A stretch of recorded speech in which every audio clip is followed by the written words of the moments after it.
Hello বন্ধুরা, তো আগের ব্লগে তো দেখেছিলে বিয়েবাড়ি গেছিলাম, এই জন্য সকাল সকাল উঠে আবার চলে এসেছি বাড়িতে। কারণ আজকে একটু বাড়িতে ভোগ হবে, বাল্য সেবা হবে।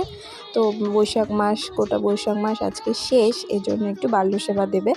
তো তার জন্য দেখো ফুলের মালা টালা গাঁথা হয়ে গেছে, চন্দন তিলক সব কিছু রেডি।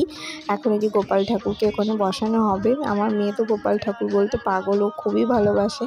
তো যাই হোক একটু আদর টাদর করলো। ওই যা এখানে বসানো হয়েছে, যে মালাগুলো গেঁথেছিলাম সবাইকে পরিয়ে সাজিয়ে গুছিয়ে এখানে সব কিছু রেডি। এখন শুরু হবে গীতা পাঠ।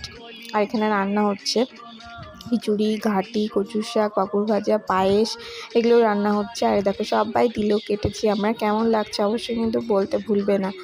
তো এই দেখো এখন গীতা পাঠ হচ্ছে, একটু নিজেরা কীর্তন করা হচ্ছে, আর তারপরে খাওয়া দাওয়া শুরু হবে। শেষ হয়ে গেছে। আর বাল্য সেবা মানে তো সব বালকগুলো, তো যে ছোট ছোট বাচ্চাগুলো, তো যে এখন খাওয়া দাওয়া হচ্ছে।